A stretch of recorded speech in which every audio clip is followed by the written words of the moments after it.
มินจะปนวายากรณัสมิงปัญญมาเนปัญจวัคคียานัง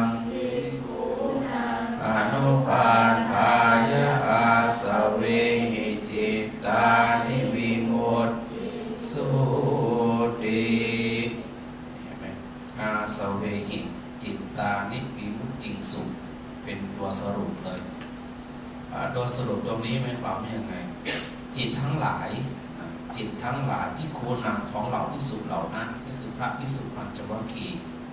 วิมุตติสุหลุดพ้นแล้วอันนี้คือหลุดพ้นคือหลุดตรงนี้นะหลุดจากไหนหลุดจากอาสวะที่ว่าอาสเวหิด้วยอาสวะทั้งหลายนั้นไอตัวที่จะพ้นจากความทุกข์ได้เนี่ยพ้นจากความหลงได้ก็จะต้องอาศัยจิตของเราเนี่ยสภาพใจของเราเนี่ยต้องไม่มีอาสวะอาสวะถ้าแปลตรงๆนั่นแปลว่าหมักดองอะไรหมักดองอยู่กิเลสที่มันมาหมักดองอยู่ทางใจเนี่ยเวลาท่านสรุปก็คืออาสเวหิจิตตานิบรรดาจิตทั้งหลายทำไมจิตบอกว่าจิตทั้งหลายเพราะมีภิกษุอยู่5 รูปปัญจวัคคีย์มีถึง5แต่ละจิตแต่ละดวงแล้ววันนี้ในช่วงที่พระพุทธเจ้าได้ทรงแสดงพระธรรมโดยเฉพาะพระธรรมเทศนาการแรกพระธรรมจักรกับปวัตตนสูตรก่อนที่จะตัดนี้นะเกิดแผ่นดินไหวเนี่ยไอ้ตัวเกิดแผ่นดินไหวเนี่ยพระพุทธเจ้าตรัสเหตุเกิดแผ่นดินไหวไว้ถึง8 ประการเนี่ยช่วงนี้กำลังแผ่นดินไหวที่ไหนบ้างที่ที่พม่าหลายท่านที่เคยไปภูกามนึกเสียดายเจดีย์ทะเลเจดีย์ที่ไหนอีกที่อิตาลีตายกันหลายร้อยนี่ถือว่าเป็นประเทศที่มีวิวัฒนาการทางเทคโนโลยีก้าวหน้าอยู่นะแล้วก็ขนาดเดียวกันเนี่ยวันของวันก็สุมาตราก็ไหวอีกเลยนึกถึงพระพุทธเจ้าเหมือนกันว่าเหตุแห่งแผ่นดินไหวพระพุทธเจ้าตรัสไว้5 อย่างดังนั้นแผ่นดินไหวไม่ได้ไหวเฉพาะในปัจจุบันอดีตก็ไหวมันไหวอย่างนี้โดยตลอดนั่นเป็นการปรับตัวของพื้นดินใน5 ประการนี้หนึ่งหรือว่าธาตุกำเริบธาตุดินธาตุน้ำธาตุไฟธาตุลมมันกำเริบในตัวของแผ่นดินนี้จึงทำให้แผ่นดินไหวตัวที่2เนี่ยคือผู้มีฤทธิ์บันดาลผู้มีฤทธิ์สามารถที่ทำให้แผ่นดินไหวได้เช่นพระมหาโมคคัลลานะท่านมีฤทธิ์มีเดชมากสามารถที่จะทำให้แผ่นดินไหวแล้วไหวตรงไหนก็ได้ไหวเฉพาะที่ก็ได้เฉพาะจุดก็ได้ถ้าเกิดจากผู้มีฤทธิ์นอกจากอีก6 ที่เนี่ยอีก6 อย่างนั้นก็ไล่มาตั้งแต่พระมหาโพธิสัตว์เสด็จลงจากสวรรค์ชั้นดุสิตเข้าสู่พระคลังแผ่นดินก็ไหวและจากนั้นพระพุทธเจ้าเสด็จประสูติอีกก็ไหวทรงแสดงปฐมเทศนาก็ไหวตอนที่พระพุทธเจ้าได้กล่าวเรียกว่าอะไรก่อนที่จะเสด็จดับขันธปรินิพพานที่ป่าวาระเจดีย์ก็คือปรงอายุสังขารแผ่นดินก็ไหวจนสุดท้ายเนี่ยตอนไหนตอนที่ปรินิพพานแผ่นดินก็ไหวในส่วนปัจจุบันเนี่ยที่เราพอรู้มีอยู่ข้อแรกข้อเดียวก็คือเกิดจากธาตุแปรปรวนดินน้ำไฟลมมันแปรปรวนและตรงนี้พระพุทธเจ้าก็ตรัสไว้นะว่าดินที่เราอยู่เนี่ยตั้งอยู่บนน้ำตั้งอยู่บนลมตั้งอยู่บนอากาศนี่ตรัสว่าอย่างนี้เลยนะไปดูในภูมิจารสูตรพระสูตรที่พระพุทธเจ้าได้ทรงตรัสถึงการเคลื่อนของแผ่นดินภูมิก็คือภูมิในแผ่นดินเนี่ยภูมิจารสูตรการเคลื่อนตัวของแผ่นดินแล้วก็ไปดูในส่วนของมหาปรินิพพานสูตรก็จะแสดงไว้เช่นเดียวกันนะดินตั้งอยู่บนน้ำตั้งอยู่บนลมตั้งอยู่บนอากาศดังนั้นอากาศ ลมกับอากาศต่างกันไหมลมก็คือพัดไปพัดมาส่วนอากาศไม่พัดไปพัดมาลักษณะของอากาศเวลา แผ่นดินไหวเนี่ยท่านได้กล่าวว่าไอ้ที่มันไหวไปเพราะอะไรเพราะลมมันขยับก็แสดงว่าเป็นชั้นที่3ชั้น1ชั้น2ชั้น3ชั้น1ถ้าแผ่นดินไหวเพราะเพียงแค่ดินปรับตัวชั้นบนเนี่ยอันนี้จะไม่รุนแรงเพราะมันแค่พื้นแผ่นดินท่านกล่าวถึง25โยชน์ความหนาของดิน25โยชน์เราก็เอา60ไปคูณดูที่ท่านกล่าวไว้นะนั้นใน25โยชน์มันเป็นส่วนของดินพอเป็นส่วนของดินเนี่ยดินมันเกิดการปรับตัวอันเกิดจากความร้อนที่มันอยู่ในโลกของตัวโลกเองด้วยก็ปรับตัวทำให้การปรับตรงนั้นร่องตรงนี้เต็มตรงนั้นก็ถ่ายโอนเข้ามาให้มันปรับสมดุลกันและอีกส่วนหนึ่งก็เกิดจากมนุษย์ที่เราไปใช้ทรัพยากรธรรมชาติในใต้พื้นพิภพของเราเนี่ยมันมากมายกายกองมันก็เกิดก่อให้เกิดอาการโครงบ้างอะไรบ้างจากนั้นเขาก็ปรับตัวเขาเคลื่อนตัวให้ปรับให้มันสมดุลกันนะแต่ถ้าคราใดเนี่ยที่พระพุทธเจ้าทรงตรัสว่าแผ่นดินไหวใหญ่อันเกิดจากลมชั้น3ที่ตั้งอยู่บนน้ำพอลมขยับน้ำก็ขยับกระเพื่อมน้ำกระเพื่อมแผ่นดินซึ่งมันลอยอยู่บนน้ำอยู่แล้วเนี่ยมันจะไปไหนมันก็หนักอันนี้ท่านจึงห่วงเพียงแค่ว่าเราเนี่ยน่ากลัวตรงที่ว่ามันลมขยับแล้วก็ตัวอากาศเองเนี่ยท่านมองไปตัวอย่างเช่นเวลาภูเขาไฟใช่ไหมจะมีลาวาออกก็เป็นส่วนของอากาศอันนั้นมาจากแดดขึ้นหนาบ้างลึกบ้างอะไรบ้างไม่เกี่ยวกับคำสอนอย่างไรแต่คำสอนตรงที่ว่าที่เราบอกเพราะเราไม่รู้จึงหลงเนี่ยไอตัวไม่รู้จึงหลงเนี่ยเราสามารถที่จะปรับไปหลงแบบไหนหลงแบบหลายระดับแค่ไหนอย่างไรในเบื้องแรกอย่างที่มนุษย์ทั้งหลายเราหลงกันอยู่เสมอเนี่ยหลงยังไงเราคิดว่าเราเป็นเจ้าโลกมนุษย์เนี่ยเป็นเจ้าของผืนแผ่นดินเป็นเจ้าของธรรมชาติอันนี้เราหลงละทำไมเพราะมนุษย์เป็นเพียงแค่ส่วนนิดเดียวของโลกแค่นั้นเองนะเศษเสี้ยวนิดเดียวเองถ้าไปเปรียบกับสัตว์เดรัจฉานเราก็เทียบเขาไม่ได้ไปเทียบกับต้นไม้ก็เป็นส่วนหนึ่งของธรรมชาติเราก็เทียบไม่ได้ไม่มีอะไรเทียบได้เลยมนุษย์นิดเดียวแต่ว่ามนุษย์เนี่ยเราก็อิงพยองพยายามที่จะครองธรรมชาติครองโลกเนี่ยอันนี้หรือว่าเพราะเราไม่รู้พอไม่รู้ยิ่งหลงทำทุกสิ่งทุกอย่างเพื่อที่จะทำให้ตัวมนุษย์เองเนี่ยอยู่ได้อย่างมีความสุขตามที่มนุษย์เข้าใจอันนี้เป็นการหลงในเบื้องต้นอย่างจริงมีการทำลายกันที่เราเห็นทำลายป่าทำอะไรเยอะแยะใช่ไหมน้ำท่วมมันไม่มีอะไรมาซับมันก็ไหลหลากทีเดียวพอเราไปตัดไม้ที่เราได้เห็นน้ำตัดกันสนุกสนานใช่ไหมพอฝนหมดแน่นอนที่สุดมันไม่มีน้ำเพราะมันไหลทิ้งหมดอ่ะมันไม่ได้ซับมันก็แรงร้อนไม่ได้ร้อนธรรมดาแรงไม่แรงธรรมดาที่ปีที่ผ่านมายับแย่งกันไปตามๆกันอันนี้เป็นเพราะมนุษย์เนี่ยเรียกว่าหลงตัวเองว่าตัวเองเก่งกล้าตัวเองสามารถที่จะครองโลกครองอะไรและไปถึงขนาดว่า บางประเทศที่เราได้เห็นเนี่ยมีอาวุธนิวเคลียร์กันโอ้โหมากมายไกลกองเกิดผู้นำของประเทศใดประเทศหนึ่งสติฟั่นเฟือนขึ้นมายิ่งขึ้นไปลูกเดียวแค่นั้นแหละโอ้โหมันจะอยู่กันยังไงทีนี้แล้วประเทศอื่นเขาจะยอมยังไงก็ยิงกันสนุกสนานเลยอันนี้ถือว่ามนุษย์เนี่ยหลงตัวเองเพื่อที่จะทำตัวเองเนี่ยไปสู่ความหายนะของมนุษย์เองนี่มนุษย์น่ากลัวมนุษย์ที่น่ากลัวมากนะอันนี้เป็นการหลงประการต่อไปพระพุทธเจ้าบอกว่าไงพระพุทธเจ้าทรงตรัสว่าอย่างนี้ว่าถามว่ามนุษย์ทั้งหลายเนี่ยต้องการเกิดไหมโดยทั่วไปมนุษย์อยากเกิดถามว่า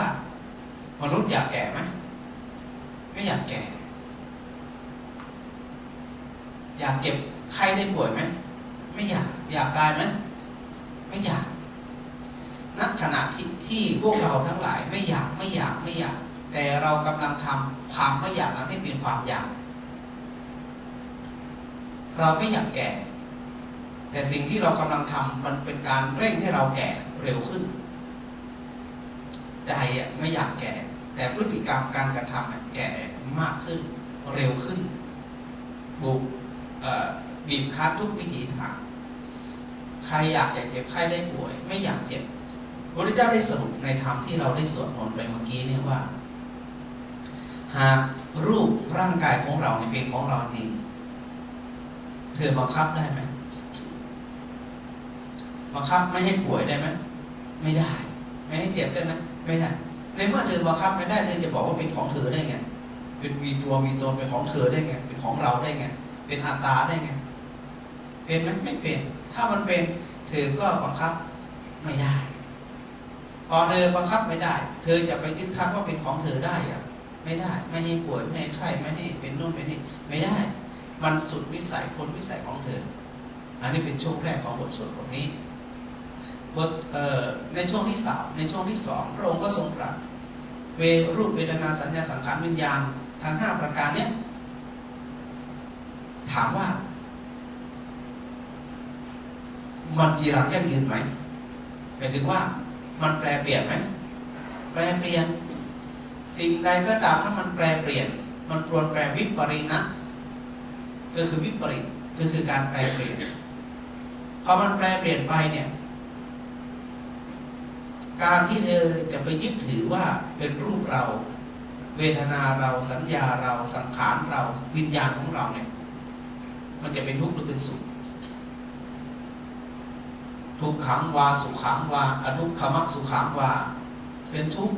หรือว่าเป็นสุขหรือไม่ทุกข์ไม่สุขพระภิกษุทั้งหลายจึงตอบว่ายังไงทุกขังพันเตเป็นทุกข์พระเจ้าค่ะเพราะเราไปยึดสิ่งที่มันแปรสภาพรูปร่างกายที่เราได้เห็นเวทนาแปลว่าอะไรความรู้สึกทุกข์รู้สึกสุขหรือเฉยๆในขณะที่ทั้งสองอย่างนี้ไม่เข้ามาเปลี่ยนเนี่ยในเวทนาเนี่ยถามว่ามันมีการแปรเปลี่ยนไหมแปรเปลี่ยนพระเจ้าค่ะถ้าเธอไปยึดถือสิ่งที่มันแปรเปลี่ยนสูญสลายไปเนี่ยใจไปยึดถือเนี่ยนะเธอจะเป็นทุกข์หรือเป็นสุขตอบเหมือนกันหมดเป็นทุกข์ทำไมมันเป็นทุกข์เพราะมันไม่เป็นดังที่เราอยากให้เป็นเมื่อเช้าวันนี้วันพระก็ขึ้นศาลาญาติโยมก็มาฟังธรรมเยอะเป็นร้อยเหมือนกันนะที่วัดทุกวันพระตลอดทั้งปีแล้วก็พระก็มาทำความสะอาดกันเมื่อวานแต่บังเอิญว่าผู้สูงอายุเนี่ยนั่งพื้นไม่ไหวทีนี้เก้าอี้ไม่ได้เตรียมไว้พร้อมมีเก้าอี้ไม่พอเก้าอี้ไม่พอเนี่ยโยมก็หงุดหงิดให้ใครหงุดหงิดให้พระ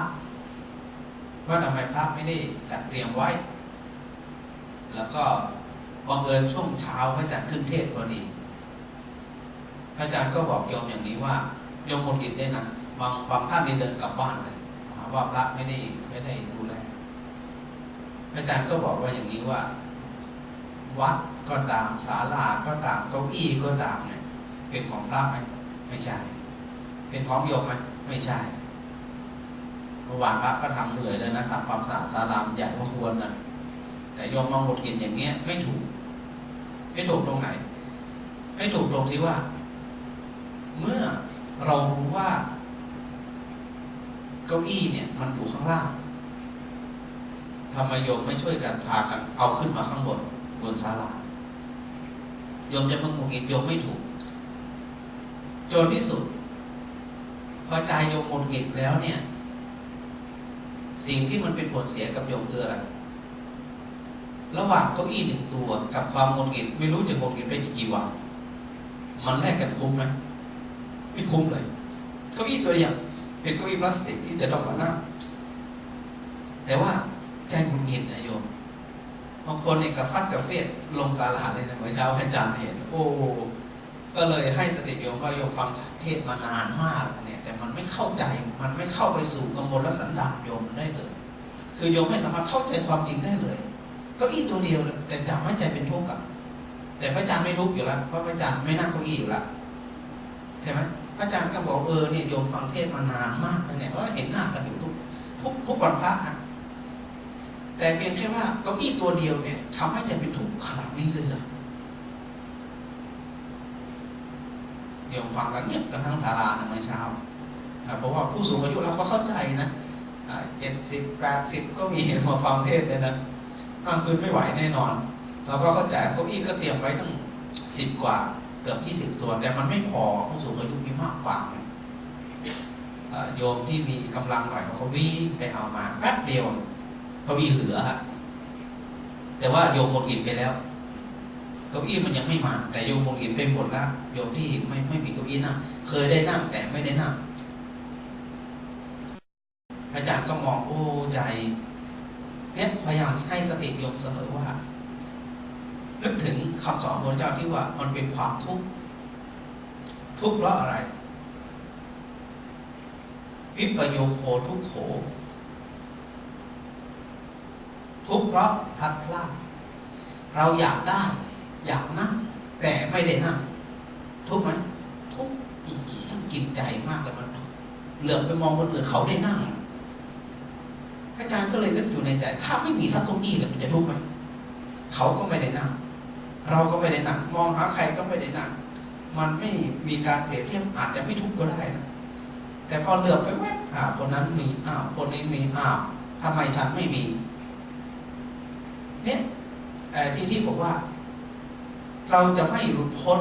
เราจะทุกข์เนี่ยเพราะเราหลงอะไรหลงว่าเป็นเก้าอี้เราถามว่ามันเป็นเก้าอี้เราไหมเป็นของวัดของพระก็ไม่ใช่ของโยมก็ไม่ใช่ของบริจาคเป็นของวัดแต่ทำไมเราไปทุกข์เพราะเก้าอี้ตัวเดียวไม่คุ้มเลยอาจจะรอสักหน่อยทำไมใครพอจะไปเก้าอี้ได้บ้างไปมาไป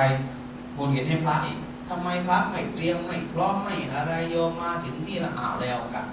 พระก็ทำแบบนี้ลืมนึกไปว่ามีผู้สูงอายุมากในวันนั้น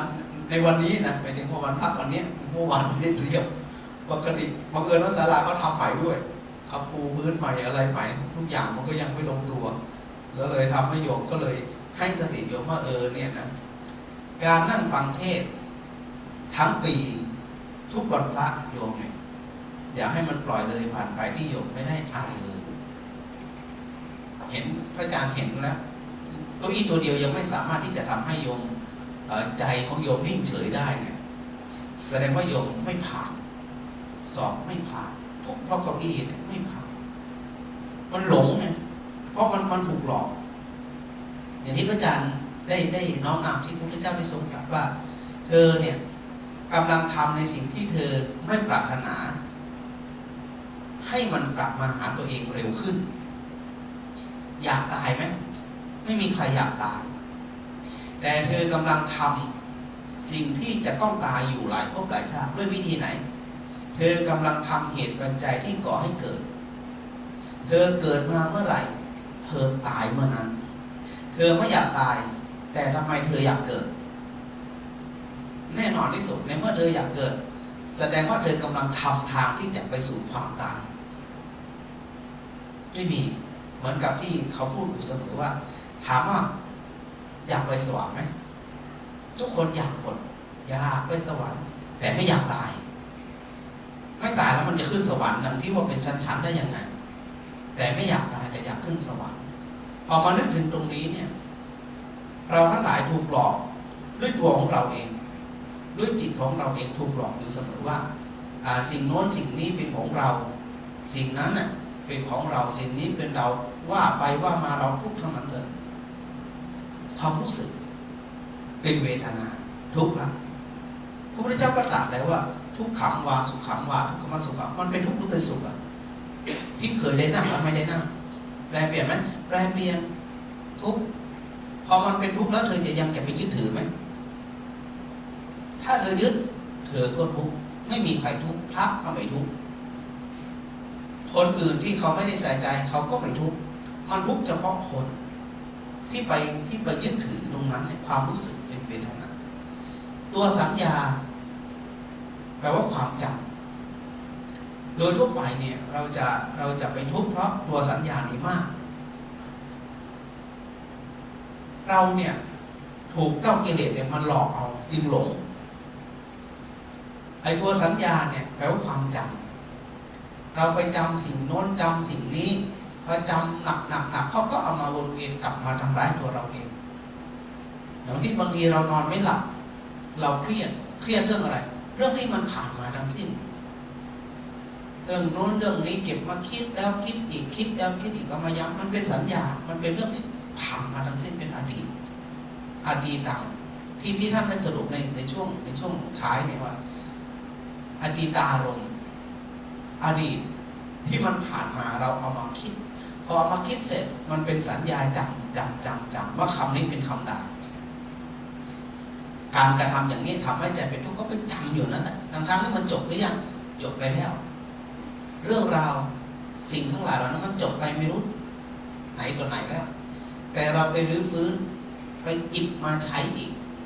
เอามาตอกย้ำใจของเราให้มันเป็นแผลอีกร้าวอีกทุบอีกนี่เพราะเราถูกหลอกอย่างนี้เนี่ยจึงเป็นส่วนของสัญญาสังขารถ้าหมายถึงการปรุงแต่งสภาพจิตปรุงแต่งจิตไปปรุงแต่งที่เราเป็นทุกข์เนี่ยท่านมองไปที่ตัวอนาคตตัวสังขารที่แปลว่าปรุงแต่งเป็นปรุงแต่งไปเรื่อยเรื่องเรายังไม่เกิดแต่เราปรุงแต่งไปเยอะๆมากมายปรุงไปโน่นปรุงไปนี่ปรุงไปเรื่อยทุกข์ไหมทุกข์เพราะสภาพจิตของเราเนี่ยไปนึกถึงสิ่งที่ยังไม่เกิดขึ้นที่พระพุทธเจ้าได้ทรงตรัสถึงเรื่องอนาคตังเป็นเรื่องของอนาคตแต่เราทุกข์ไปล่วงหน้าแล้วอันนั้นจะต้องเป็นอย่างนี้อันนี้มันน่าจะเป็นอย่างนี้หน้าความจริงเป็นหรือเปล่าก็ไม่รู้แต่มันทุกข์ไปแล้วนะจนตัวสุดท้ายตัววิญญาณแปลว่าสภาพที่เข้าไปรับรู้หมายถึงตัวจิตนะเวลาท่านแบ่งอย่างเงี้ยนะในขันธ์5เวลาแบ่งเป็น3เนี่ยมีรูปมีเจตสิกแล้วก็มีจิต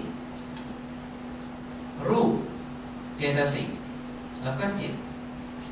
พวกเราเวลาศึกษาจริงๆเนี่ยนะมันมีความสุขมากนะโยมนะมันท้าทายยิ่งไปศึกษาเรื่องจิตยิ่งท้าทายยิ่งมีความสุขนะว่าจิตอย่างนี้มันเกิดอย่างนี้มันจะทำให้ใจกระเพื่อมยังไงตัวเจตสิกเกิดตอนไหนเกิดกับใครเกิดกับจิตดวงไหนยังไงมันเกิดขึ้นแล้วมันมีอาการกระเพื่อมยังไงทุกข์ยังไงสุขยังไงโอ้ยพอเราไปอ่านไปศึกษาจริงๆมันมีความสุขมากตัวรูปก็ตัวแรกเวทนาสัญญาสังขาร3ตัวเป็นเจตสิกท่านบอกว่ามันเหมือนกับสิ่งที่มันเกิดขึ้นพร้อมจิตแต่ไม่ใช่จิตถ้าจิตดับมันก็ดับนึกอะไรไม่ออกนึกถึงเงาเป็นเจตสิกตัววิญญาณเป็นจิตเป็นตัวหมายถึงว่าตัวจิตที่สภาพรับรู้เช่นเราเห็นพระอาจารย์เนี่ยที่นั่งอยู่ใส่จีวรสีเหลืองอะไรไปรู้ว่ามันเป็นสีเหลืองตัวรูปไปรู้ได้ไหมรูปรู้ไม่ได้เจตสิกกับจิตตัวไหนเป็นตัวรู้ว่ามันเป็นสีเหลืองทองเจตสิกจิต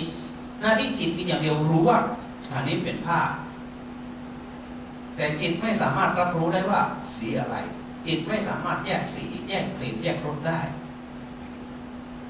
เวลาเราไปดื่มอะไรก็ตามเนี่ยไปทานอาหารอะไรก็ตาม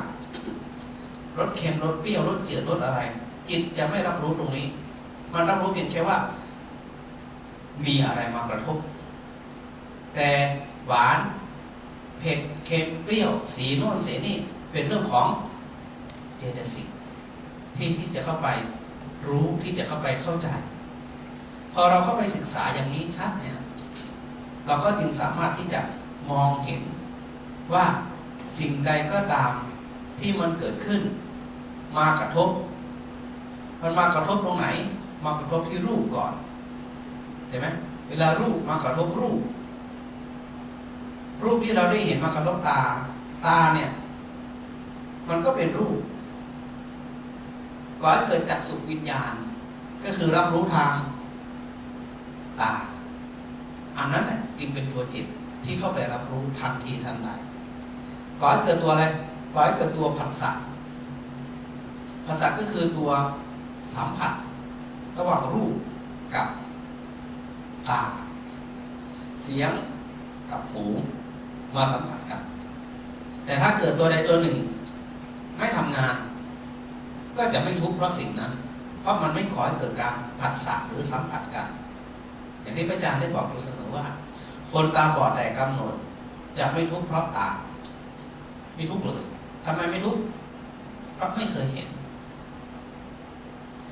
เรื่องราวใดก็ตามเนี่ยถ้าเราไม่ได้ยินเราจะไม่ทุกข์เพราะหู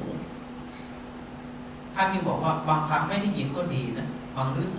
ไม่จำเป็นต้องรู้ทุกเรื่องถ้ารู้ทุกเรื่องก็จะทุกเรื่องบางสิ่งบางอย่างมันเป็นขยะรู้แล้วมันเป็นขยะแล้วทำไมเราจะไปเลือกขยะนั่นนะไปรับรู้เรื่องขยะนั่นอีกนั้นไม่จำเป็นต้องรู้ทุกเรื่องคนที่หูหนวกแต่กำเนิดจะไม่ทุกข์เพราะหูทางใดทางหนึ่งแต่เราทั้งหลายมีทุกอย่างตาหูจมูกลิ้นกายไปจนถึงใจเนี่ยเราสัมผัสได้ทุกทางจึงไม่แปลก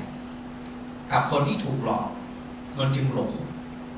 พอพระองค์ไล่ไปไล่มาเนี่ยไปเห็นต้นตอของมันอ๋อสิ่งที่ไม่สามารถที่จะทำให้เรารู้เราเห็นได้คือตัวไหนตัวอวิชชาอวิชชาคือตัวมืดบอดเป็นตัวปกคลุมของเราอยู่ไม่ให้เห็นจึงก่อให้เกิดอะไรโมหะโมหะที่แปลว่าความหลงตัวโมหะมันแยกอะไรไม่ได้มันตกเขาเรียกว่าไปอยู่ในห้วงแห่งความมืดบอดพอไปอยู่ในห้วงความมืดบอดเหมือนกับเราไปอยู่ในห้องที่มันมืดอย่างห้องนี้เวลาเราปิดไฟหมดเนี่ยปิดแสงเข้าหมดเลยนะเราจะแยกไม่ออกว่าสีอะไรต่อมีอะไรที่มันอยู่มันสีอะไรเราไม่เห็นและจะไม่รู้ไปถึงขนาดว่าใครนั่งอยู่ตรงไหนด้วยสมมติว่าปิดแล้วให้เราเดินเข้ามาเนี่ยมันมืดพอมันมืดเสร็จไอ้ตรงนี้ท่านจึงเรียกว่าตัวโมหะหรือท่านเรียกว่าตัวอวิชชาซึ่งถือว่าเป็นต้นตอแห่งความทุกข์ทั้งหลายทั้งปวงที่จะทำให้เราหลงพอเราหลงอย่างนี้เราจะหาทางออกยังไงเราหลบไปอยู่ในที่มืดเนี่ยเราหาทางออกด้วยวิธีไหนด้วยวิธีการสร้างแสงสว่างในภาษาธรรมเนี่ยคำว่าแสงสว่างท่านพูดถึงตัวไหนปัญญาไม่มีตัวไหนที่จะไปทำลายความมืดดีเท่ากับปัญญาปัญญาท่านแปลว่าแสงสว่างพระอาทิตย์แสงสว่างมากที่เราได้เห็นเนี่ยสว่างมากเลยแต่พระอาทิตย์ไม่สามารถสาดไปในที่มีที่กำบังได้เลยอย่างในห้องของเราเนี่ยมีผนังมีกำแพงมีอะไรต่อให้พระอาทิตย์สว่างยังไงก็ไม่สามารถสาดเข้ามาข้างในได้เลยแต่ปัญญาสามารถที่จะมองทะลุต่อให้มีเครื่องกั้นเงื่อนมีอะไรก็ตามเนี่ยปัญญาสามารถที่จะทะลุไปได้ทั้งหมดทุกสิ่งทุกอย่างได้นี่ท่านจึงว่าเราสามารถที่จะทำให้เราผู้ถูกหลอกมานานเนี่ยที่บอกว่าอยากแก่ก็ไม่อยากเจ็บไข้ก็ไม่อยากตายก็ไม่อยากแต่เรากำลังทำความไม่อยากให้เป็นความอยากอะไรอยาก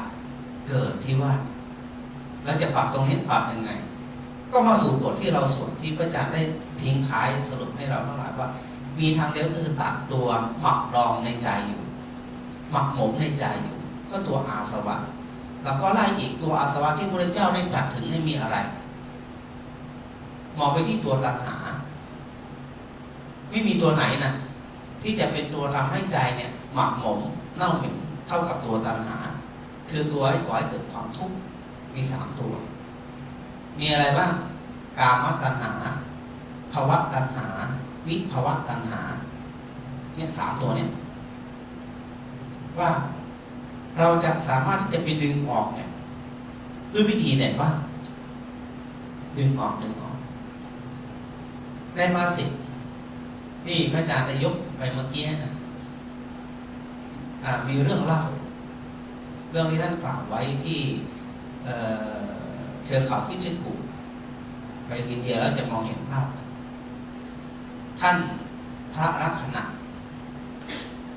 เดินบิณฑบาตเดินขึ้นลงเขาคิชิกุกับท่านพระ โมคคัลลานะเถระพอเดินลงมาเนี่ยพระโมคคัลลานะท่านเกิดอาการย้ำสวนคือยิ้มนิดๆยิ้มพระลักษณะซึ่งเป็นพระในกลุ่มของเชดินสามพี่น้องเนี่ยเห็นอาจารย์ทำไมต้องยิ้มนิดๆที่เรียนวิปัสเนี่ยเดี๋ยวค่อยไปถามต่อหน้าพระพักตร์พุทธเจ้าขณะนั้นพระองค์ประทับอยู่ที่เขาที่ชกูฏพอไปบิณฑบาตเรียบร้อยฉันเรียบร้อยพระลักษณะทวงถามเลยท่านอาจารย์ท่านอาจารย์บอกว่าอย่าเล่าให้ฟังไงเมื่อกี้ตอนที่เดินลงไปผมเห็นเปรตหลายตัวถูกทรมานทรกรรมอยู่มีตัวหนึ่งชื่อว่าอาหิเปรตอาหิที่แปลว่างูเปรตตัวเนี้ยมันมีความยาวเนี่ยมากมายกายกองและอายุขัยของเปรตเนี่ยเขาเรียกว่า 60,000 ปีนะ 60,000 ปีเป็นอายุขัยของเปรตตัวนี้มีศีรษะเป็นคนแต่มีตัวเป็นงูแล้วมันโดนอะไรมันก็จะถูกไฟไหม้ทั้งวันทั้งคืนเลยนะไฟไล่ไหม้จากศีรษะไปจนถึงหางบางทีก็ไหม้จากหางมาถึงศีรษะบางทีก็ไหม้จากกลางลำตัวไปที่หางแล้วก็มาที่ศีรษะเป็นอย่างเงี้ยทนทุกข์ทรมานอย่างน้อย 60,000 ปีโอ้ก็ผลพองสยองกล้าวกลัวไม่มีใครอยากไปเป็นเปรตแล้วเปรตตัวนี้ไปทำอะไรมาพระพุทธเจ้าก็ตรัสย้อนอดีตของเปรตอหิเปรตเวลาเราฟังทั่วไปมันไม่น่าจะได้รับความทุกข์ทรมานขนาดนี้นะพระพุทธเจ้าก็ตรัสย้อนอีกว่าในชาติหนึ่งเปรตเนี้ยเกิดมาเป็นมนุษย์เป็นชาวนาแล้วก็บังเอิญพระปัจเจกพุทธเจ้าเนี่ยมีลักษณะเทียบเท่ากับพระสัมมาสัมพุทธเจ้าแต่ว่าตรัสรู้เสร็จรู้ธรรมเสร็จไม่สอนคนอื่นเป็นปัจเจกะรู้เฉพาะตนท่านจึงว่าปัจเจกพุทธะรู้ท่านก็ออกไปบิณฑบาตพอไปบิณฑบาตท่านก็อาศัยอยู่ข้างๆกับที่นาของหนุ่มคนนี้ญาติโยมทั้งหลายเห็นพระปัจเจกพุทธเจ้ามาเลื่อมใสก็ไปกราบทั้งเช้าทั้งเย็นไปฟังธรรมไม่ไปฟังธรรมไปกราบไปขอพรบ้างขออะไรบ้างเยอะแยะล้นหลามแต่เวลาไปทำไงมันก็ผ่านนาของชาวนาคนนี้ก็ไปเหยียบคันนาเขาเหยียบเข้ากล้าเขาอะไรเขาบุรุษคนนี้ก็ห้ามว่าอย่านะอย่าเหยียบนะมันเสียหายนะอะไรนะก็ไม่เข้าใจว่าทำไมชาวบ้านเนี่ยเดินทางตรงนี้เยอะแยะขนาดนั้นเดินไปดูมีพระปัจเจกพุทธเจ้าอยู่นี่เองคนนึงมาแกคิดไม่เหมือนคนอื่นแกคิดทำไงพอพระปัจเจกพุทธเจ้าออกไปบิณฑบาตแกทุบบริขารของพระปัจเจกพุทธเจ้าทิ้งหมดเลยเผาบรรณศาลาที่อยู่กุฏิเล็กๆของพระปัจเจกพุทธเจ้าเผาเลยเผาด้วยความอะไรด้วยใจเครียดแค้นพระไปจะได้ก็ดีตายจะได้ก็ดีอยู่ไปก็เข้ากล้าเราเสียหายหมดเลยอย่างเงี้ยเพราะชาวบ้านเขามาเยอะพอบรรณศาลากุฏิของท่านถูกเผาพระปัจเจกพุทธก็ไม่เครียดแค้นไม่ชิงชังไม่อะไรอยู่แล้วท่านก็เดินทางต่อไปที่อื่นท่านก็ไม่ใส่ใจนะพระอรหันต์เนี่ยไม่ใส่ใจอะไรชาวบ้านมาเห็นมาหน้าศาลาถูกเผาตกใจทำไงใครเป็นคนเผาเนี่ยคนในสมัยก่อนเขาไม่พูดสาฉันเนี่ยแหละเผานะนักโทษสมัยก่อนเนี่ยไม่หลอกนะทำก็คือทำไม่ทำคือไม่ทำจึงเชื่อกันได้แต่คนปัจจุบันเนี่ยคงไม่นะคงต้องหาทนายนะโยมนะแต่ก่อนไม่ต้องนี่ฉันนี่แหละทำชาวบ้านโกรธแค้นพากันทุบ ทุบรุมสกรรมประชาทันตายคาที่โยมเจ้าคนนี้ตายไปเกิดเป็นอะไรเป็นอหิเปรตทันทีมันสมน้ำสมเนื้อไม่โยมว่าถ้าเรามองปกป้องทรัพย์สมบัติตัวเองมันก็น่าเห็นใจใช่ไหมแต่ถ้าไปมองที่เจตนาในการเผาในการทำลายโชคดีตรงนี้ว่าพระปัจเจกพุทธเจ้าไม่อยู่ถ้าอยู่แกอาจจะทำร้ายร่างกายถึงตายเพราะแกไม่เลื่อมใสอะไรอยู่แล้วอยากฆ่าอย่างเดียวอยากให้ไปให้พ้นอย่างเดียวเนี่ยไปเกิดเป็นอหิเปรตพอกลับมาถึงตรงนี้เนี่ยถามว่าเปรตนั้นน่ะมันทำไมมันจึงต้องไปทำอย่างนี้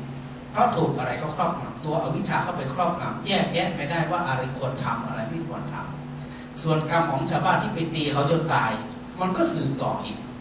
ไม่จบไม่ใช่ว่าไปตีเขาตายแล้วตัวเองหยุดอยู่แค่นั้นไม่ใช่ตัวเองก็จะต้องไปรับกรรมในสิ่งทั้งหลายเหล่านั้นอีกมันมองไม่เห็นพอมองไม่เห็นแล้วแต่ว่าผลที่มันเข้ามาสู่ตัวเองเนี่ยมันสัมผัสได้พอมาถึงตรงนี้แล้วเนี่ยเราจะปรับความรู้สึกปรับใจของเราเนี่ยมากบ้างน้อยบ้างแตกต่างกันนะบางคนเนี่ยมีสติปัญญาเร็วทุกข์ก็อยู่น้อยอยู่สั้นอยู่ไม่นานแต่คราใดเราไม่สามารถที่จะฝึกสติปัญญาได้เร็วมันก็จะอยู่นานมากพระองค์จึงให้เราทั้งหลายเนี่ยได้คิดคำนึงอยู่เสมอว่าสิ่งที่จะเป็นตัวกรองตัวปรับไม่ให้เธอมีความทุกข์เนี่ยคือตัวไหนก็คือตัวสติอย่างที่เมื่อกี้คุณโยมถามว่าโยมนั่งสมาธิแล้วโยมหลับถ้าคราใดที่หลับครานั้นก็แสดงว่าไม่มีสติเราจะฟันฝ่าสิ่งที่ทำให้ใจของเราเป็นทุกข์ได้เนี่ยท่านจึงให้เราเนี่ยกำหนดรู้ตัวอยู่บ่อยๆมองเห็นตัวเองอยู่บ่อยๆโดยเฉพาะเวลาเล่นกับจิตเนี่ยโยมมันสนุกตรงไหนณขณะที่เรานั่งอยู่สมมติเราว่างๆเราไปลองไปดูความคิดของเราเลยไปดูความรู้สึกของเราขณะนี้เนี่ยมันรู้สึกยังไงสภาพจิตของเราขณะนี้มันนิ่งเฉยๆหรือมันยังเครียดเรื่องงานก็ตามเรื่องใดๆก็ตามเนี่ยมันเครียดอยู่หรือเปล่าหรือขณะนี้ใจมันผ่องใสพอเราเข้าไปดูบ่อยๆนี่นะมันไปเห็นพอมันไปเห็นเสร็จมันเหมือนกับไปเล่นกับจิตพอไปเล่นกับจิตเสร็จต่อไปสภาพจิตของเราเนี่ยมีสภาพอย่างไรตัวสติไปรู้เท่าทันพอสติไปรู้เท่าทันมันก็จะไม่แปรเปลี่ยนแปรปรวนไปตามสิ่งที่เข้ามากระทบได้เลยมันไปเห็นชัดมันมาแล้วมันจะทำให้ฉันเครียดแล้วหรือมันเคยทำให้ฉันเครียดแล้วสติมันไปรู้ทันพอไปรู้ทันเสร็จเรียบร้อยเราจะให้อาการเครียดอาการที่ทำให้เราไม่สบายใจอยู่ต่อบุคคลผู้จุดแสงสว่างคือตัวปัญญาเท่านั้นที่จะไปทำลายสิ่งที่จะทำให้ตัวเองหลงโดยตลอดมาดูที่ตัวเราว่าขณะนี้เนี่ยเราหลงอะไรบ้างเราเคยได้ยินคำว่าสัมภเวสีใช่ไหมสัมภเวสีคือใครเราเป็นสัมภเวสีไหมตัวพวกเราเนี่ยเป็นสัมภเวสีไหมไม่เป็นใช่ไหมเวลาท่านจำกัดความคำว่าสัมภเวสีเนี่ยพวกเราทั้งพระอาจารย์ทั้งพวกเราด้วยหนีไม่พ้นนะเป็นสัมภเวสีทำไมถึงเป็นสัมภเวสีต้องตายก่อนนะครับอาจารย์ต้องตายก่อนครับ ว่า ณที่เราเป็นคนอย่างนี้เราต้องคือสัมภเวสี นั่นแหละเพราะเวลาท่านแปลคำนี้ตรงๆเนี่ยสัมภเวสีแปลว่าผู้ยังต้องแสวงหาที่เกิดคือมีที่เกิดไม่แน่นอนเรามีที่เกิดแน่นอนหรือยังแน่นอนไหมในเมื่อไม่แน่นอนแสดงว่าเราก็ยังเป็นสัมภเวสีอยู่ภูมิใจไม่ได้เป็นสัมภเวสีวันนี้จริงๆมันเป็นมานานมีประเภทเดียวเท่านั้นที่ไม่เป็นสัมภเวสีคือพระอรหันต์เพราะท่านเสียชีวิตแล้วมรณภาพแล้วจักไม่เกิดอีกจึงไม่จำเป็นจะต้องไป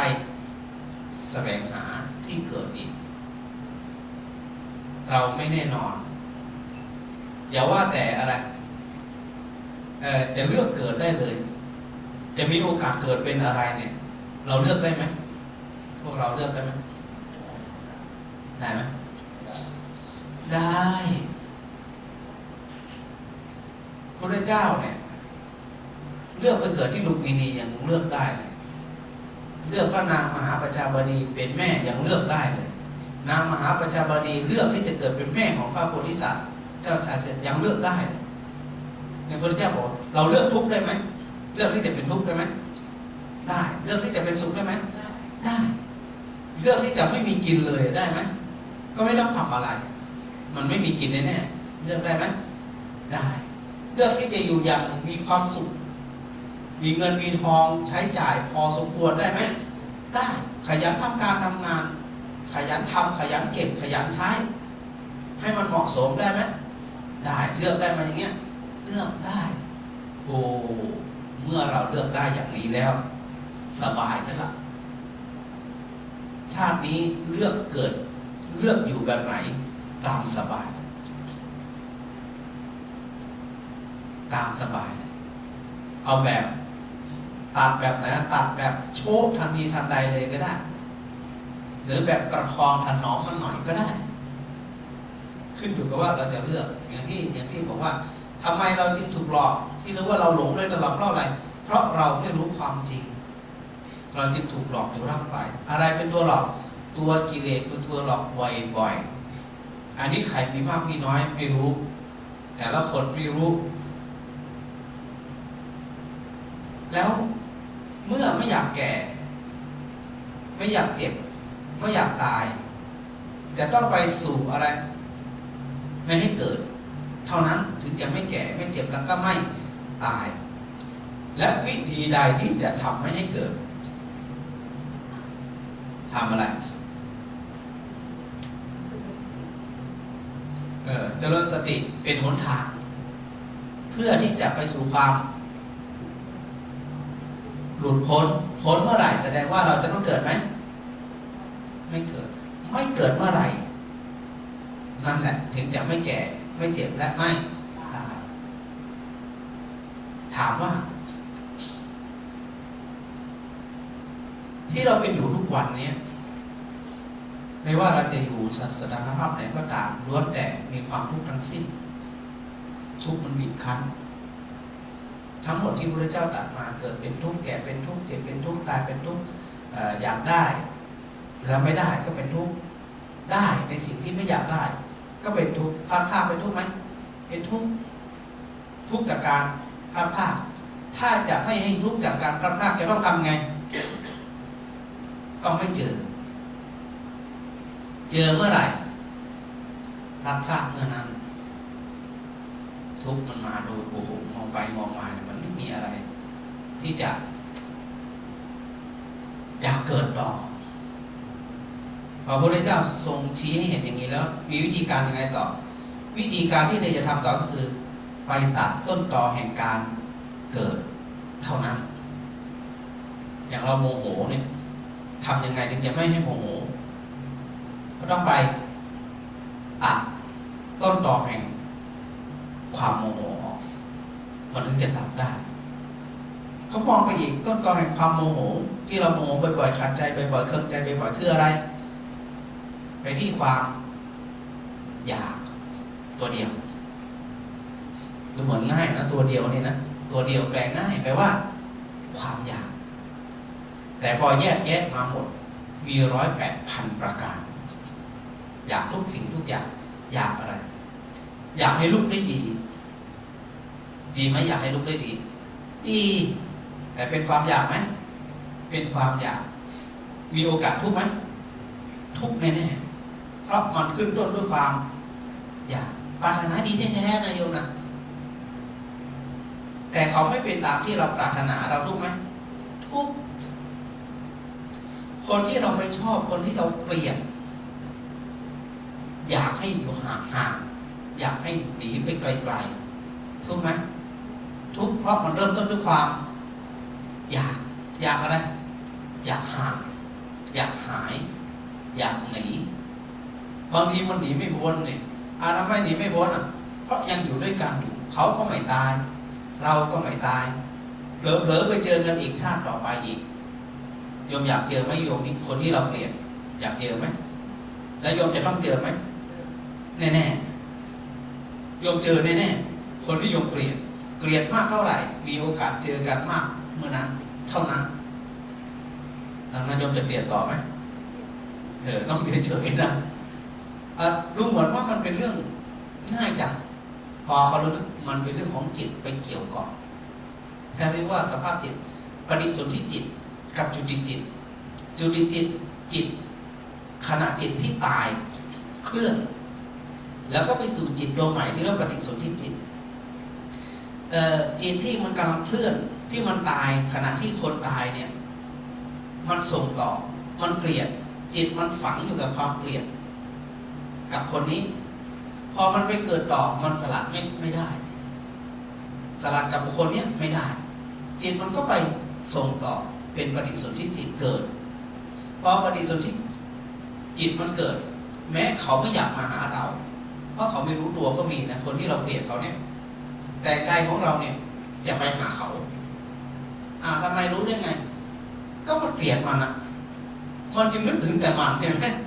เพราะใจเราไปอยู่ที่เขาตลอดทั้งที่เราเกลียดนะมันก็จึงมีโอกาสที่จะไปเจอเขาอยู่หลายภพหลายชาติยิ่งเจอยิ่งเกลียดคนรักจะเจอกันไหมรักมากๆไม่เจอกันไหมเจอหรือไม่เจอเหมือนกันนะยิ่งโยมไปผูกพันมากก็ยิ่งเจอแบบหลายภพหลายชาติบางทีเนี่ยคนรักกันเนี่ยเวลาอธิษฐานจิตต้องระวังเนี่ยมีเรื่องวันเดี๋ยวว่างๆวันไหนจะมาเล่าให้ฟังสามีภรรยาเนี่ยนะเกิดมาหลายภพหลายชาติอธิษฐานเหมือนกันหมดขอให้เป็นสามีภรรยากันพบทุกชาติบางชาติสมมติภรรยาทำบุญมาทำดีมาประพฤติดีมาโดยตลอดเกิดมาซึ่งจะต้องไปเจอกันสามีก็เกิดไปเป็นสัตว์เดรัจฉานเป็นสุนัขมันหนีกันไม่พ้นจะต้องมาอยู่ด้วยกันไม่ใช่เป็นฐานะเป็นสามีภรรยาแต่ว่ามันย่อมมีความเกี่ยวเนื่องกันหรือถ้าสามีประพฤติปฏิบัติดีภรรยาปฏิบัติไม่ดีแต่แรงจิตอธิษฐานที่จะต้องเกี่ยวเกาะกันมันจะต้องมาเจอกันในวิถีใดวิถีหนึ่งซึ่งมันไม่แมทช์กันระหว่างสามีกับภรรยานั้นเวลาโยมอธิษฐานจิตควรเปลี่ยนใหม่อย่าอธิษฐานว่าขอให้เจอกันทุกภพทุกชาติแล้วมันจะเจอกันทุกภพทุกชาติเพราะการทำดีทำไม่ดีมันไม่เท่ากันไงเราทำดีกว่าเขาหรือเขาทำดีกว่าเราก็ไม่รู้แต่เวลาอธิษฐานย่อมต้องอธิษฐานใหม่ว่าขอให้เจอกันทุกภพทุกชาติบนหนทางแห่งความดีเท่านั้นเนี่ยเราจะอธิษฐานใหม่อย่างนี้นะเวลาโยมกลับบ้านเดี๋ยวพอไปถึงบ้านโยมอธิษฐานดังๆเลยนะแล้วนี่มาเธอมานี่เรามาอธิษฐานพร้อมกันเราจะขอเจอกันทุกภพทุกชาติในหนทางแห่งความดี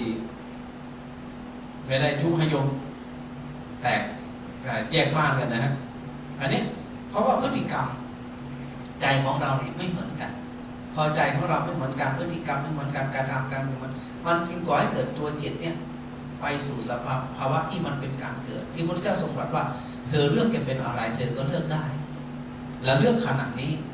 ตัวอะไรเป็นตัวคัดกรองให้เราเลือกได้อย่างมั่นคงแน่วแน่ไม่หวั่นไหวต่ออารมณ์ที่เข้ามากระทบกลับไปกลับมาก็อยู่ตัวเดียวเท่านั้นก็คือตัวสติเพราะสติแปลว่าตัวระลึกรู้ระลึกได้ระลึกทันทีทันใดเมื่ออารมณ์เข้ามากระทบ เนี่ยโยมฟังธรรมบ่อยๆเนี่ยนะพยายามเข้าใจพิจารณาตัวเองบ่อยๆอย่าทุกข์เพราะเพียงเก้าอี้ตัวเดียวอย่างที่ว่าคุ้มไหมไม่คุ้มเลยออกไปอีกอย่าทุกข์เพราะใครคนนั้นคนเดียวทั้งที่เราชอบและไม่ชอบคุ้มไหมไม่คุ้มพอไม่คุ้มเสร็จเราก็มาปรับใจของเราใหม่ปรับจิตของเราใหม่ว่าเนี่ยเราจะต้องฝึกสติของเราบ่อยๆบ่อยๆบ่อยๆการฝึกสติด้วยวิธีไหนพระพุทธเจ้าก็ตัดจริงๆในส่วนของสติปัฏฐานมันมีกายมีเวทนามีจิตมีธรรมอะไรก็ได้นะที่มันเกิดขึ้นขณะนั้นแล้วเราสติเราทันไงกับอารมณ์นั้นเช่นขณะที่เรากำลังกำหนดลมหายใจออกลมหายใจเข้าอยู่นี่นะเราไปเห็นชัดเจนมีเสียงดังมาเสียงเป็นเวทนาที่มันมากระทบชอบไม่ชอบเกิดขึ้นละเราก็พลาดโดยธรรมชาติมันพลาดอยู่แล้วเพราะขณะจิตเกิดดวงเดียวมันไม่สามารถรับรู้อารมณ์ครั้งเดียวขณะเดียวได้หลายอย่างมันจะรู้อย่างเดียวเท่านั้นตัวสติไปเห็นไปรับรู้เสียงที่มันดังขึ้นแป๊บแต่มันจะไม่รู้ลมหายใจละคนที่มีสติดีจะไม่รำคาญเสียงที่เกิดขึ้นขณะที่ปฏิบัติขอเสียงรู้ไหมรู้จบไหมจบเพราะเสียงมันจบไปพอเสียงมันจบไปได้สติมาใหม่ก็มาดูที่ลมหายใจต่อถ้าเราอยากกำหนดลมหายใจอยู่เป็นอย่างนี้ก็ไม่ง่วงด้วยเพราะมันเห็นให้ชัดเราไม่ต้องไปลงทุนอะไร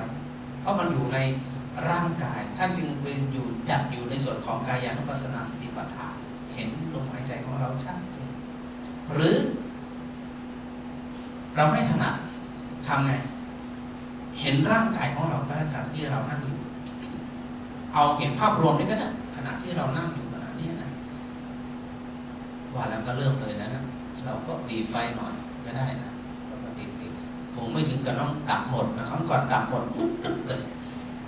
หลีกไว้สักนิดหนึ่งก็ได้นะสักนิดหนึ่ง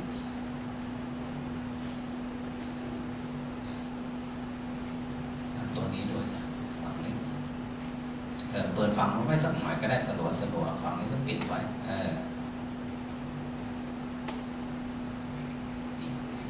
ท่านทำมีอะไรจะถาม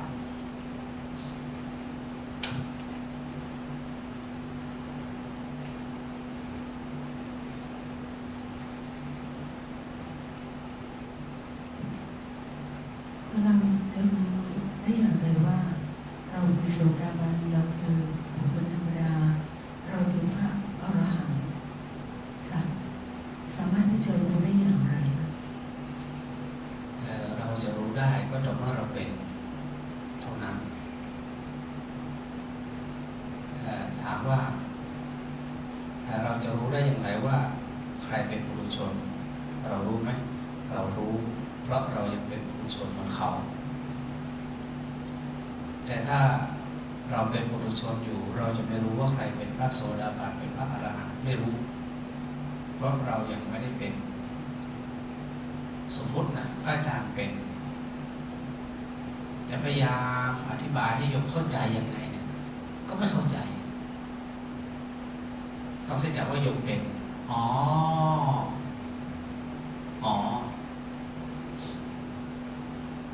เคยอยู่ในชั้นล่างไม่เคยมาชั้น8ห้องนี้เลย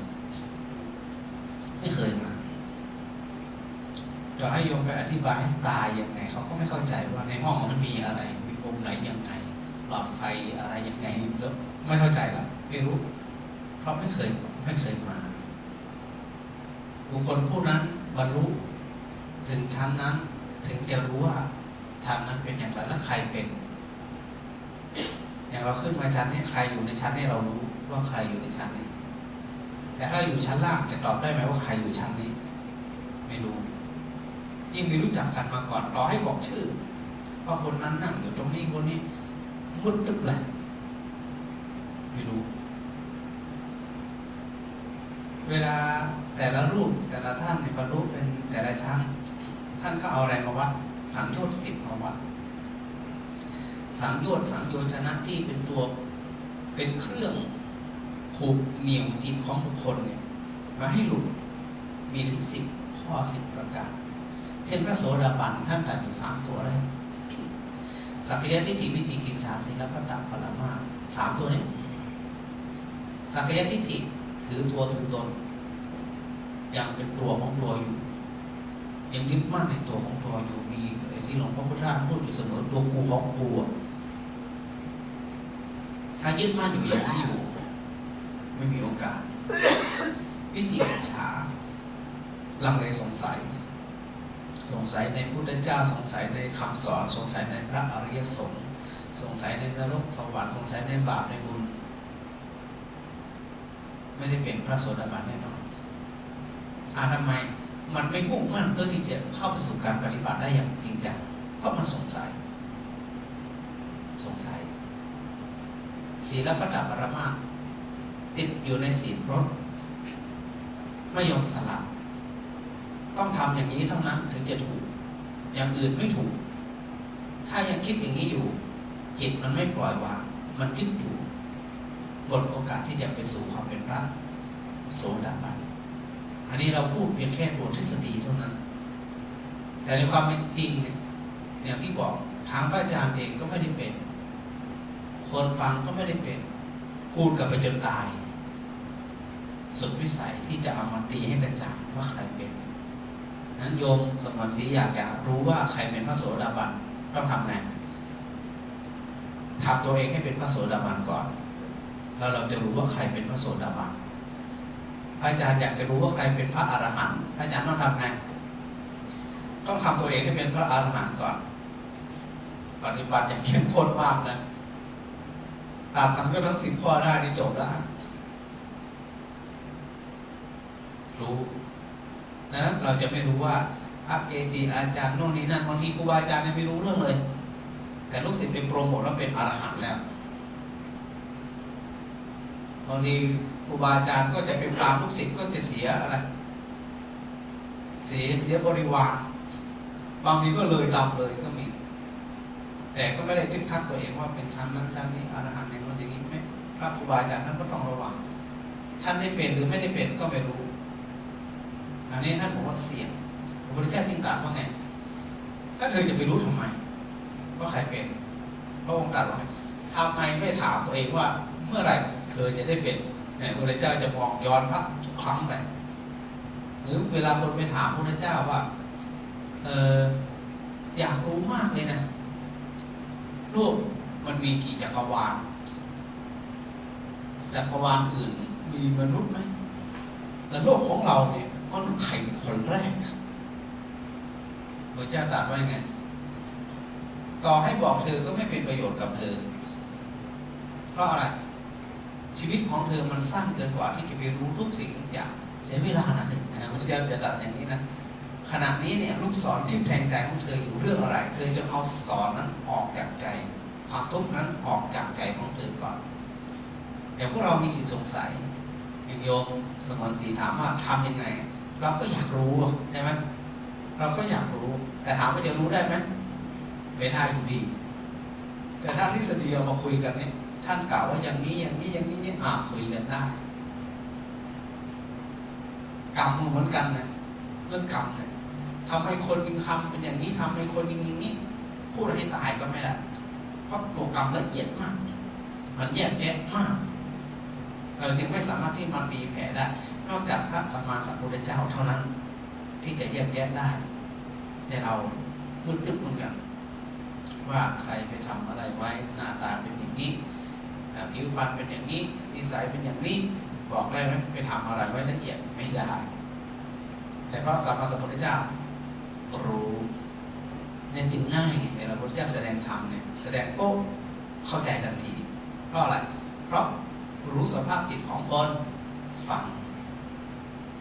คนที่มีแผลทางใจอย่างนี้สะกิดอ๋อรู้ละอย่างเหมือนเราเหมือนหมอ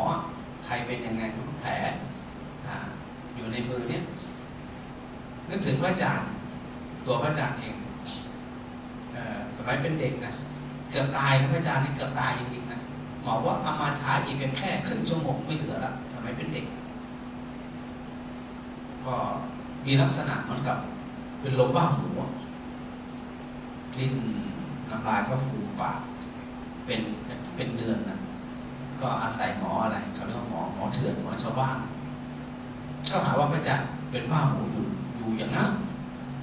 จนสุดท้ายโยมพ่อโยมแม่พี่น้องเห็นว่าไม่รอดแน่ก็ไปส่งโรงพยาบาลไปนั่งแป๊บเดียวเองนะยังจำภาพนั้นได้เลยหมอเอามีดเอาค้อนมาเคาะหัวเขาให้เรานั่งเก้าอี้แล้วเคาะเขาปกรู้ทันทีบาดทะยักไม่มีแผลที่ไหนเลยมาไงบาดทะยักหมอสองที่หูชาวบ้านเวลาขัดหูจะแค่ที่หูด้วยอะไรเหล็กเล็กที่แหลมๆเคยใช้ใช่ไหมที่มันงอเล็กๆแค่แล้วไอ้ตัวนั้นน่ะสนิมนั้นมันไปอยู่ที่หูจะตายไปอยู่โรงพยาบาลเดินไม่เป็นอาจารย์พอหายเสร็จอาจารย์เดินไม่เป็นเลยนะมันเป็นหนักถึงขนาดเดินไม่เป็นต้องมาฝึกเดินใหม่เนี่ยถ้าหมอไม่มีประสบการณ์ก็ตายวันนั้นเลยหมอพอเห็นหาวิธีแล้วพอหาแผลลักษณะอย่างนี้เป็นลักษณะของบาดทะยักแล้วมันแผลอยู่ตรงไหนอาจารย์ก็รู้ตัวนะมันยังไม่ถึงฟั่นเฟือนอะไรมากแต่ว่า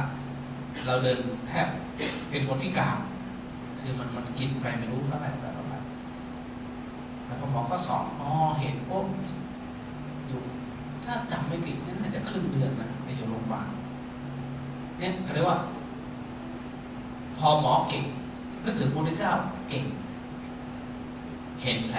สะกิดปุ๊บใส่ยาทันทีเลยไม่เสียเวลาควานหาแต่พวกเราทั้งหลายเนี่ยพระอาจารย์ควานหาโยม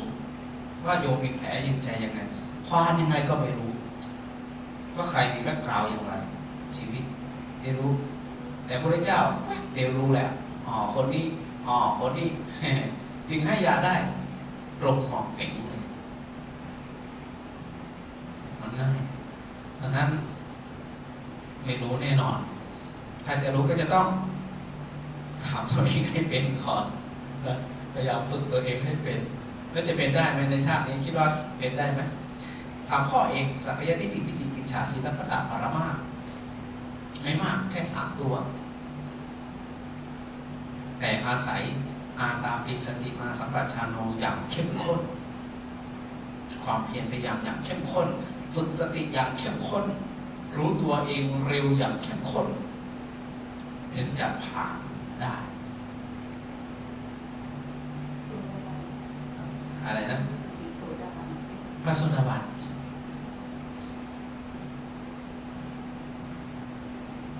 ง่ายหรือมันยากยากง่ายนึกอะไรไม่ออกถ้าเปรียบเทียบอย่างนี้นะมหาสมุทรกว้างใหญ่ไพศาล100 ปีท่านบอกว่ามหาสมุทรกว้างใหญ่ไพศาลเอาเต่าตาบอดตัวหนึ่งไปปล่อยในมหาสมุทรแล้วเต่าตัวนี้100 ปีมันจะโผล่มาหายใจ1 ครั้งแล้วเอาบ่วง1 บ่วงคราวนี้พอหัวของเต่ามันรอดได้ไปทิ้งที่ทะเลตรงไหนตรงหนึ่งแล้วเต่าตัวนี้100 ปีจะโผล่มา1 ครั้งถ้าปีไหนมันโผล่มาแล้วหัวไปสอดรับบ่วงพอดีเลยเนี่ยจะมีอรหันต์เกิดขึ้น1 คนจะมีพระโสดาบันเกิดขึ้น1 คนอย่างง่ายกว้างใหญ่ไพศาลเต่ายิ่งสับปอดอีกนะโยมนะไม่ใช่ว่ามองแค่เต่าตาดีจะไปมองเห็นบ่วงง่ายไหมโยมว่ามันปัดไปไหนก็ไม่รู้แล้วเต่าตัวนี้เป็นตาบอดอีกโอ้ฟลุกมากเลยนะมันกี่ปีไม่รู้กี่ร้อยปีกี่ล้านปีไม่รู้มันจะโป๊กทีหนึ่งยิ่งในยุคของเราเนี่ยพระโสดาบันนะแต่ก็ไม่เหลือวิสัยสำหรับคนที่มีความตั้งใจและไม่มีทางอื่นละที่จะให้เราพ้นทุกข์ได้ก็ต่อเมื่อพ้นจากการเกิดเท่านั้นก็ต่อเมื่อเป็นพระอริยบุคคลตั้งแต่พระโสดาบันขึ้นไปอย่างน้อยที่สุดไม่หล่นลงอบายแน่ๆน่าไปไหมน่าไปนะโยมนะน่าเป็นด้วยนะ แล้วตัวใครตัวมันกันแล้วกันพอจะได้คำตอบไหมท่านอื่นมีอะไรจะถามสักหน่อยไหมถามสักนิดหนึ่งก็ได้ผมสงสัยเรื่องนึงครับคุณย่าว่าทำไมคนเราถึงฝันหรือที่พระพุทธเจ้าเรียกว่านิมิตครับแล้วทำไมในฝันเราต้องฝันถึงสิ่งที่มันเป็นอยู่ในฝันเหมือนสมมติผมฝันถึงพระพุทธเจ้าเนี่ยทำไมผมถึงฝันถึงพระพุทธเจ้าประมาณนี้ครับอาการฝันเกิดจากตัวสัญญาเวลาท่านแยกอยู่ท่านเรียกว่าอะไรท่านมาพูดคล้องจองกันกรรมนิมิตจิตอาวรณ์เทวดาสังขารธาตุกำเริบถึงจะทำให้คนฝันกรรมนิมิตกรรมที่ตัวเองเนี่ยทำไว้ทั้งดีทั้งไม่ดีเนี่ยมันมาโผล่ให้เห็นเป็นนิมิตให้เห็นคือการกระทำส่วนมากการกระทำเนี่ยมันเป็นเรื่องของอดีตที่ได้พูดถึงตัวสัญญาเราจะไม่ฝันเรื่องใหม่ส่วนมากจะฝันเรื่องที่เราผ่านมาทั้งสิ้นตัวจิตไปจับพอจิตไปจับเสร็จเวลาฝัน มันก็เอาเรื่องที่มันเคยมีประสบการณ์มาแล้วมาฝันบางคนเนี่ยได้ไปได้มาเนี่ยพระอาจารย์โยมไม่เคยเห็นคนนี้ทำไมฝันเรื่องนี้ไม่เคยเห็นเลยไม่เคยเห็นอย่างโยมบางคนบอกอาจารย์โยมเนี่ยฝันเห็นผีลักษณะอย่างเงี้ยถามว่าโยมไปเห็นคนลักษณะอย่างนี้ไหมไม่เคยเห็นผีอย่างนี้ตรงๆไหมไม่เคยโยมเคยอ่านหนังสือเรื่องผีไหมเคยมีเฉพาะคนดูรายการคนบทผีบ่อยๆจะเจอผีบ่อยเพราะอะไรจิตมันไปจับในตัวกรรมตัวจิตเป็นตัวสร้างกรรมมันก็โผล่ขึ้นมากรรมนิมิตจิตอาวรณ์จิตฝักใฝ่อาวรณ์อะไรอาวรณ์ถึงใครคนใดคนหนึ่งก็จะนำคนนั้นมาฝันเทวดาสังหรณ์อันนี้คือเรียกว่าหลังสังหรณ์เทวดามาบอกหรือสิ่งศักดิ์สิทธิ์มาบอกโน่นนี่นั่นพอคนมีเราจึงเรียกบุคคลเหล่านี้ว่าอะไรซิกเซนมีสัมผัสที่6เกิดขึ้นสุดท้ายธาตุกำเริบกินมากไปเป็นฝันหิวมากไปจึงฝันธาตุดินพร่องธาตุน้ำพร่องธาตุลมพร่องธาตุไฟพร่องธาตุกำเริบจึงฝันแต่จะไม่ให้ฝันเลยมีพระอรหันต์เท่านั้นที่ไม่ฝันท่านสวิตจบแล้วจบเลยนะหลับคือหลับไม่ฝันเป็นสติแบบสมบูรณ์แบบมากก็แยกไม่ได้เช่นเดียวกันว่าสติท่านสมบูรณ์แค่ไหนถึงขนาดฝันยังไม่ฝันเลยนั้นท่านจะเอาความทุกข์เดิมมาทุกข์ไม่มีอะไรไม่มีเพราะมันไม่มีสิ่งใดมาเกาะใจท่านพอท่านพักปุ๊บพักเลยจะไม่คิดอดีตไม่คิดอนาคตไม่คิดให้ได้ทั้งสิ้นจบเหมือนกับเวลาท่านเข้าสัญญาเวทยินิโรธที่เรียกว่าเข้าสมาบัติท่านจะไปรับรู้อะไรเลยนะรับรู้ที่เรามักจะพูดกันว่าถอดจิตถอดกายถอดจิตคือท่านจะดับทั้งตัวสัญญาและตัวเวทนาสัญญาเวทยินิโรธสัญญาความจำใดๆก็ไม่มีเวทนาความรู้สึกใดก็ไม่มีนิ่งสงบประดุจดังท่อนไม้ท่อนฝืนแต่ยังมีชีวิตมีไออุ่นมีลมหายใจไม่ตายแต่ไม่ทุกข์พระอรหันต์จะเป็นลักษณะอย่างนี้แล้วไหนเลยท่านจะฝันแค่เรามองแค่ตัวทฤษฎีเราไล่ไปก็ไม่มีแล้วเพราะใจของท่านไม่ไปเกาะเกี่ยวกับสิ่งใดสิ่งหนึ่งเราจึงต้องฝันก็ต้องดูสี่ตัวนี้กรรมนิมิตจิตอาวรณ์เทวดาสังหรณ์แล้วก็ธาตุกำเริบหิวจัดก็ฝันได้ใช่ไหมโยมหิวน้ำเนี่ยโอ้หิวน้ำไปหาตรงไหนแล้วมันแห้งหมดเลยไม่มีมันแห้งหมด โยมกินหนักอึดอัดมากเนี่ยอุ้ยฝันถึงห้องน้ำปากกาจังไปก็ไม่เจอสักทีอึดอัดก็ขอให้เกิดอาการฝันนี่ว่าถ้ากำเริบขึ้นอยู่กับว่ามันอยู่ในส่วนใดแต่หากไม่ให้ฝันก็มีสถานเดียวคือพัฒนาตัวเองไปสู่ความเป็นอรหันต์มันก็แยกฝันดีกับฝันร้ายคนที่มีจิตเกาะเกี่ยวอยู่กับบุญเกี่ยวกับความดีโอกาสฝันร้ายแทบจะไม่มีเพราะจิตอย่างที่บอกว่าจิตเป็นตัวจับแล้วจับเลยจิตเนี่ยโอกาสสลับมันน้อยมากถ้าไม่แกร่งไม่มีสติที่เราฝึกมาแกร่งจริงนะมันสลัดไม่ได้เลยยากและยิ่งถลำลึกเอาใจไปเกาะเกี่ยวไปเข้าเนี่ยมันจึงทำให้เป็นสภาพดังที่เป็นไปดูที่ผิวพรรณหน้าตาก็บ่งบอกคนมีความทุกข์คนมีความสุขจิตไปจับอยู่เรื่องอะไรมันฟ้องมาที่หน้าตามีความทุกข์มีความสุขมีความเศร้าหมองมีความนั้นนักจิตวิทยาเขาจึงสามารถที่จะมองคนได้หมอดูทั้งหลายเนี่ยเขาไปมีจิตวิทยาในการดูคนที่ทักให้เลยว่าต้องมีปัญหาแน่ๆใน100 คนมีปัญหาตั้ง80-90 คนมันก็ต้องถูกนี่แสดงว่ามีปัญหามาใช่ไหมอะไรไป4 ปัญหาเรื่องอะไรมีแค่4 ข้อหลักพื้นฐานของคนก็คืออะไรที่อยู่อาศัยเครื่องนุ่งห่มอาหารยารักษาโรคนี่แสดงว่ามีปัญหาเรื่องที่อยู่ใช่ไหมเนี่ยโอกาสถูก1 ใน 4โยมมา4 คนถูก1 คนดังไหมดังไหมโยมว่ามันดังคนก็ดังแล้วนะฮะให้มีปัญหาเรื่องเงินแน่ๆถูกเกือบ100%ฮะใช่ไหมอาจารย์ว่าผันตัวเป็นหมอดูดีกว่าอาจารย์ว่าตรงไหมอย่างเงี้ยตรงฮะเนี่ยมีพระอาจารย์อยู่ที่ว่าโยมเข้ามาโยมเครียดก็โยมไม่ต้องบอกพระอาจารย์รู้แล้วโยมเครียดอะไรนี่ผิวพรรณของโยมหน้าตาหมอคิ้วของโยมมันบ่งบอกว่าโยมเครียดรู้ด้วยว่าเครียดเรื่องอะไรเนี่ยแสดงว่าเครียดเรื่องรถติดมากที่สุดโอกาสถูกมีไหมจะเริ่มดังแล้วอาจารย์จะเริ่มดังอะไรเงี้ยเนี่ยเขามันฟ้องมาจากไหนมันฟ้องมาจากจิตของคนเราก็ดูตัวเราเองได้ไม่ต้องไม่ให้ใครมาเราดูตัวของเราเองได้ก็เห็นชัด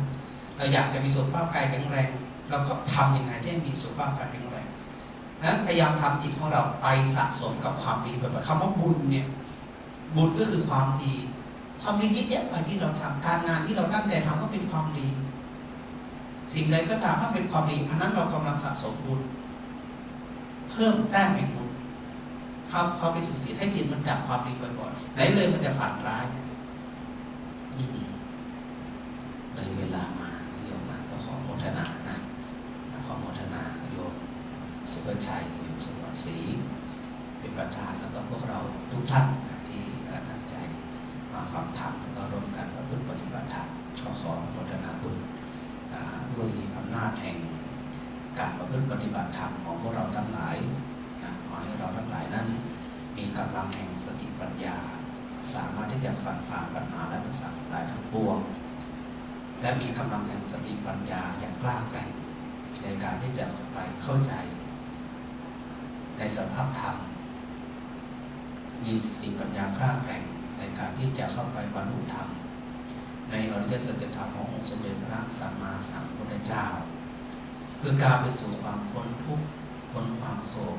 พ้นความร่ำไรรำพันโดยประการทั้งปวงด้วยกันทุกท่านทุกคน